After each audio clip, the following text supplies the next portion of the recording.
పరిశుద్ధ గ్రంథంలో నుండి ఒక చక్కటి విషయాన్ని గురించి మనం ధ్యానం చేద్దాం.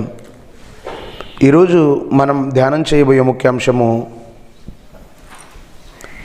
నీ మీద దోషారోపణ చేయుచున్నదెవరు? నీ మీద దోషారోపణ చేయుచున్నదెవరు?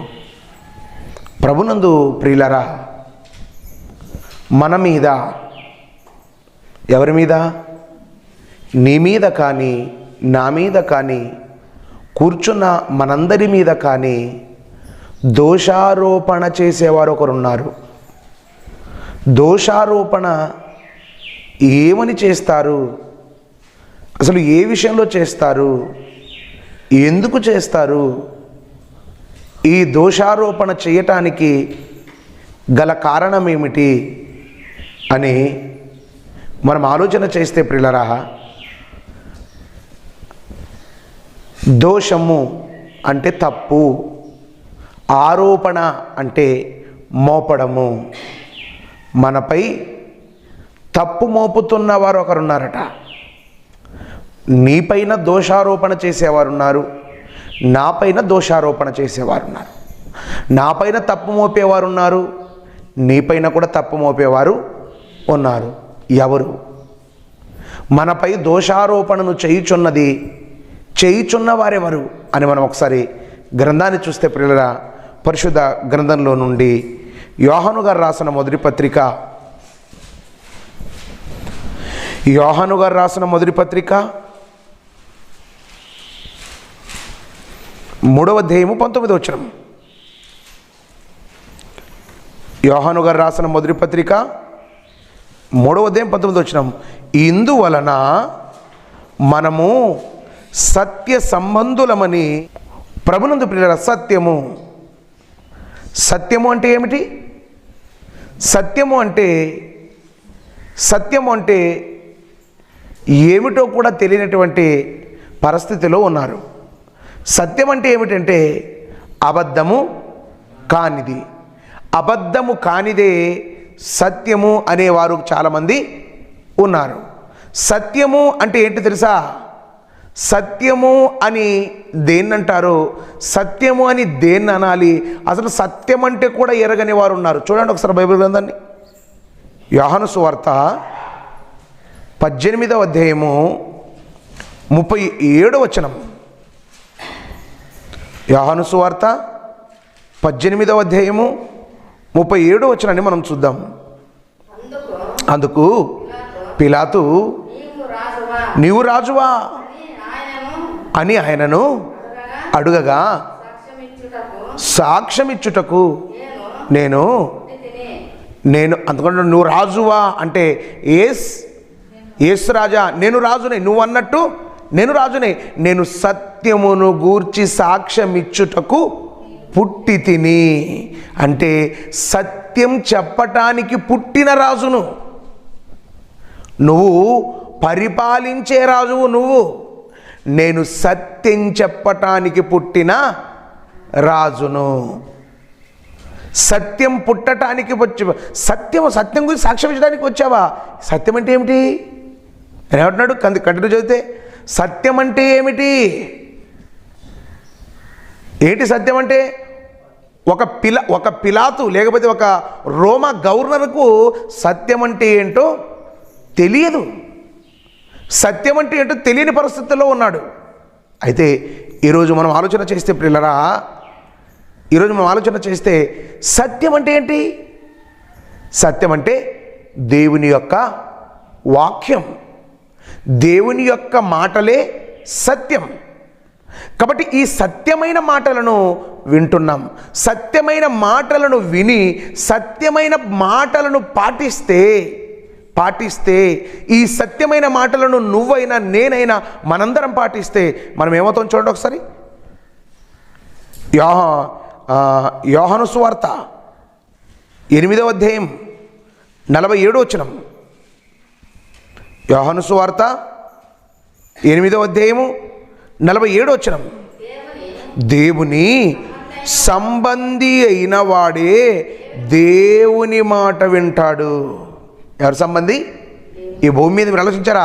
సత్యం అందరికీ వినబడుతున్నా సత్యం అందరూ నమ్మరు, సత్యం అందరూ పట్టించుకోరు, సత్యం అందరూ పాటించరు. ఎవరు పాటిస్తారు? సత్య సంబంధి. సత్యంతో ఏముండాలి? సంబంధం. ఏముండాలి?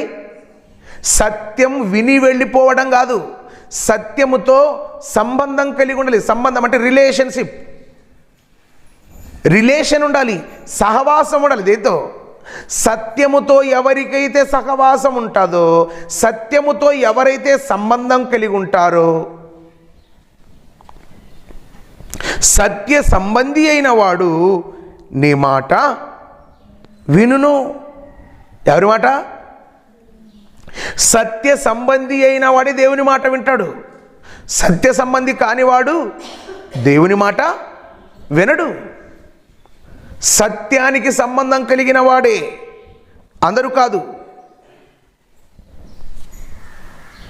ఇందుకు సత్య సంబంధులు ఎవరు? సత్య సంబంధులు ఎవరు? సత్య సంబంధి అయిన వాడు నా మాట వినును. సత్య సంబంధి అయిన వాడు ఎవరు? మనం ఒకసారి గ్రంథాన్ని చూస్తే ప్రియులారా, పరిశుద్ధ గ్రంథంలో నుండి యోహాను గారు రాసిన మొదటి పత్రిక, యోహాను గారు రాసిన మొదటి పత్రిక 4వ అధ్యాయము 2వ వచనాన్ని మనం చూద్దాం.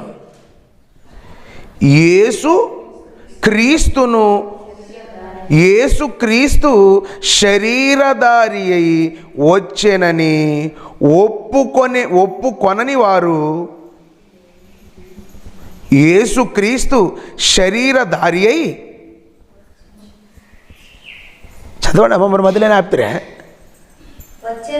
వచ్చెనని ఏ ఆత్మ ఒప్పుకొనునో అది దేవునికి సంబంధించినది. ఏ తెలుసా? ఎవరు దేవుని సంబంధి? యేసుక్రీస్తు శరీరాన్ని ధరించుకొని వచ్చాడని ఒప్పుకోవాలి. ఏ ఆత్మ అయితే ఒప్పుకుంటుందో, యేసుక్రీస్తు శరీరాన్ని ధరించుకొని వచ్చాడని ఏ ఆత్మ అయితే ఒప్పుకుంటుందో ఆ ఆత్మ ఏ సంబంధమైనది? దేవుని సంబంధమైనది. 3వ వచనం, యేసుక్రీస్తు శరీరధారి అయి వచ్చెనని ఏ ఆత్మ ఒప్పుకొనదో అది దేవుని సంబంధమైనది కాదు. యేసుక్రీస్తు ఎవరు దేవుని సంబంధులు? ఎవరు దేవుని సంబంధి? సత్యం వినేవాడు. సత్యం వినేవాడా? సత్యం వినేవాడు కాదు, సత్యముతో సంబంధం కలిగిన వాడు. దేంతో? సత్యముతో రిలేషన్షిప్ ఉన్నవాడు, సత్యముతో సత్సంబంధాలు కలిగిన వాడు. సత్య సంబంధి ఎవరై అంటే యేసుక్రీస్తు శరీరధారి అయి వచ్చాడని ఎవరైతే ఒప్పుకుంటారో వారు సత్య సంబంధులు. ఎవరైతే ఒప్పుకోరో వారు సత్య సంబంధులు కారు. మనకి కూడా అర్థమైంది. సత్య సంబంధి యేసుక్రీస్తు శరీరాన్ని ధరించుకొని వచ్చాడని చెబుతాడు. సత్య సంబంధి కానివాడు యేసుక్రీస్తు శరీరాన్ని ధరించుకొని రాలేదు, యెహోవాయే యేసుక్రీస్తుగా వచ్చాడని చెబుతాడు. ఏం చేస్తాడు? ఈ మాటలు చెబుతాడు ప్రియులారా. కాబట్టి యేసుక్రీస్తు శరీరధారి అయి వచ్చాడని ఏం చేయాలి? మనము ఏం చేయాలి? యేసుక్రీస్తు శరీరధారి అయి వచ్చాడని ఒప్పుకోవాలి. ఏం చేయాలి? ఒప్పుకున్న వారే ఎవరి సంబంధులు? దేవుని సంబంధులు. ఏమని ఒప్పుకోవాలి? ఫిలిప్పీ పత్రిక 2వ అధ్యాయం 11వ వచనం. ఫిలిప్పీలకు రాసిన పత్రిక 2వ అధ్యాయం 11వ వచనం. యేసు ప్రభు అని, ఏమని? యేసు ప్రభు అని ఒప్పుకొనున్నట్లు దేవుడు ఆయనను అధికముగా హెచ్చించను. ఏమని ఒప్పుకోవాలి? యేసు ప్రభు. యేసు ప్రభు. యేసు ఎవరో కాదు, ప్రభు. ప్రభు అంటే లార్డ్, ప్రభు. యేసు ప్రభు అని దేంతో ఒప్పుకోవాలి? నోటితో. యేసు ప్రభువు కాదు, యేసు యెహోవా అని ఒప్పుకోకూడదు. అందుకే సత్యం వినబడుతుంది. సత్యం వినబడుతున్నప్పుడు సత్యాన్ని అర్థం చేసుకోవాలి. సత్యాన్ని అర్థం చేసుకునేవాడే యేసుప్రభుని నమ్ముతాడు. సత్యాన్ని అర్థం చేసుకోనని వాడు యేసుప్రభుని నమ్మడు. యేసుప్రభుల వారి మాట వినడు. యేసుప్రభుల వారి మాట ఎవరు వింటారంటే సత్య సంబంధి అయిన వాడే నా మాట వింటాడు. సత్య సంబంధి కానివాడు నా మాట వినడు. నా మాట వినడు. సత్య సంబంధి అయిన వాడు, సత్య సంబంధి కానివాడు దేవుని మాట వినడు. కాబట్టి యేసుప్రభుల వారిని కూడా ఒప్పుకోడు. అంతే కదా. యేసుప్రభుని కూడా నేను నమ్ముతానండి, అందరిలో ఒక్కడని నమ్ముతాను. ఏమని నమ్ముతారు? అందరిలో ఒక్కడని నమ్ముతానండి, అందరిలో ఒకడు ఆయన కూడా, ఆయన్ని మనం తక్కువ చేయకూడదు అని మాట్లాడే వాళ్ళు చాలామంది ఉంటారు. అది తప్పు, అది రైట్ కాదు. అందుకే చూడండి సార్, గ్రంథాన్ని చూడండి. యోహాను గారు రాసిన మొదటి పత్రిక 3వ అధ్యాయం 19వ వచనం. యోహాను గారు రాసిన మొదటి పత్రిక 3వ అధ్యాయం 19వ వచనం. ఇందువలన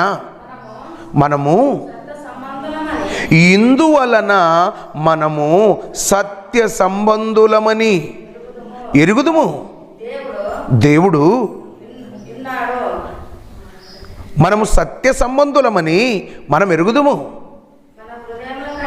మన హృదయముల కంటే అధికుడై సమస్తమును ఎరిగి ఉన్నాడు గనుక మన హృదయము ఏ విషయములలో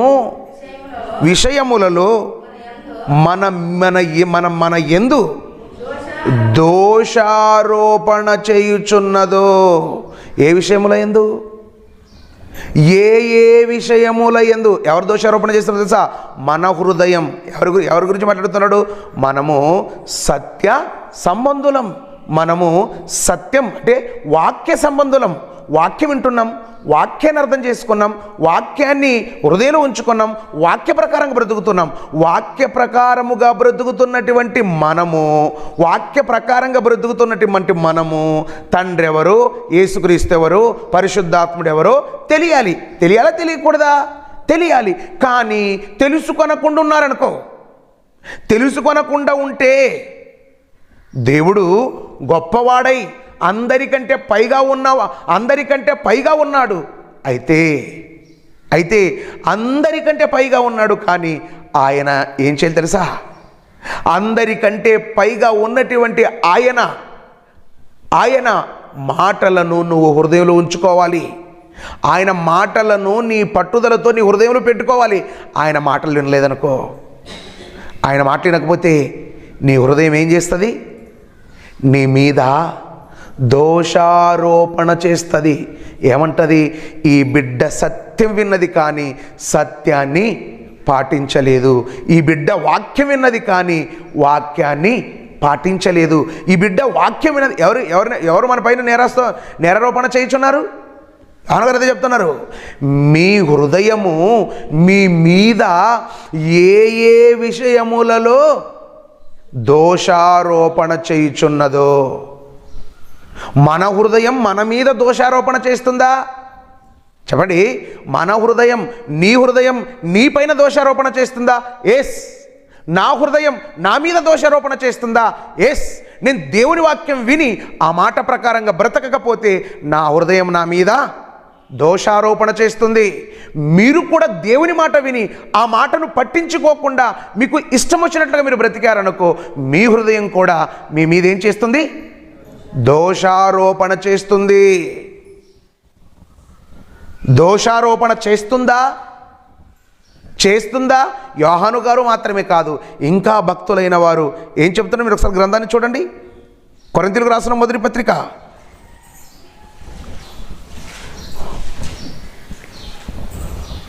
4వ అధ్యాయం 3-4 వచనాలు.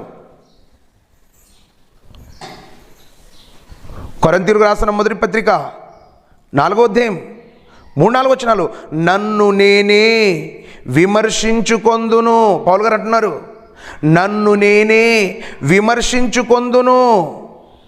అయితే విమర్శించుకొందును, ఏ దోషము నా యందు కానరాలేదు. ఏం చేయాలి? నన్ను నేనే విమర్శించుకున్నా. నేను వాక్యాన్ని ప్రకటిస్తున్నా కదా, ప్రకటిస్తున్న నేను వాక్యానుసారంగా ఉన్నానా లేదా, వాక్యాను ప్రకారముగా జీవిస్తున్నానా లేదా అని చెప్పి ఎవరినెవరు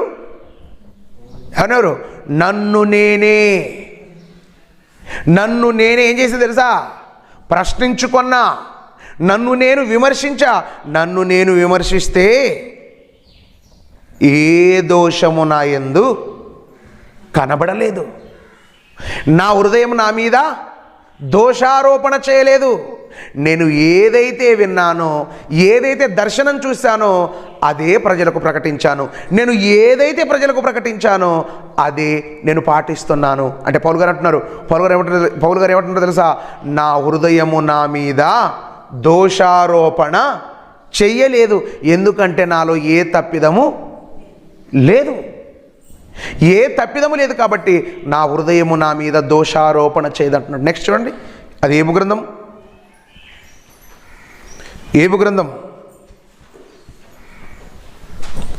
27వ అధ్యాయం 6వ వచనం.